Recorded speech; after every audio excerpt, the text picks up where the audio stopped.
Does Doug think that a civil war would make the government more powerful or less powerful? It seems like, similar to what I said about the FBI raid on Mar-a-Lago, that the government is trying to incite a nationwide civil uprising so they can finally clamp down on martial law style and take the last little bit of rights we have away. So what do you view? I mean, this actually came up in our Monday men's group call we had last week, where they were saying, what's the risk of a civil war in America now? And you've defined in a prior podcast what a civil war actually is versus other sort of different conflicts that can happen internation. So how do you think that this tension will unfold? Will it be a civil war? If so, what's that civil war look like? Yeah, well, it's not going to be a repeat of what happened from 1861 to 1865. Incidentally, I get the London Review of Books, which may be the single most left-wing and bent publication in the world. And their lead interview was a book by a crazy leftist, a review of a crazy left-wing book on civil wars around the world by another crazy left-wing type. And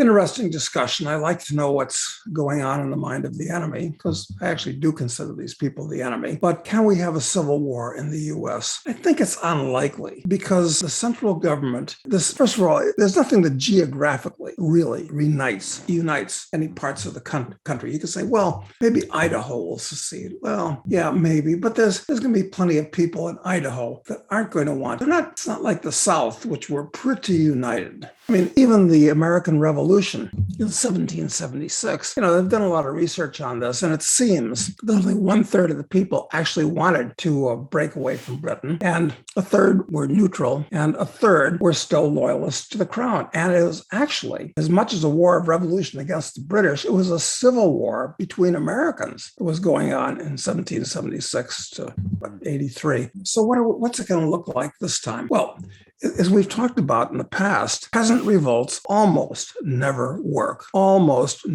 Because when the powers that be have control of the state, there's a natural tendency for people to do what they're told. It's too dangerous to fight against it. I think we're just going to have a lot more repression just a lot more repression. I don't think we're going to have an actual civil war, but the natives are going to get restless, and there are going to be groups and areas that are going to figure we've had enough. So not good. Yeah, I think it's more likely something more akin to an insurgency, I guess, or that gets labeled, at least by the powers that be, as an insurgency. Yes. That there are certain bad actors in the U.S. that are, attacking civil society, and they are targeted by the state, rather than there to be two major factions within the population that are opposing one another. Yeah, and the deep state is totally in control of the formal state, and they know who the enemy is at this point. And it doesn't look good for people that value traditional values and personal freedom and things of that nature. It doesn't look good for them. Does not.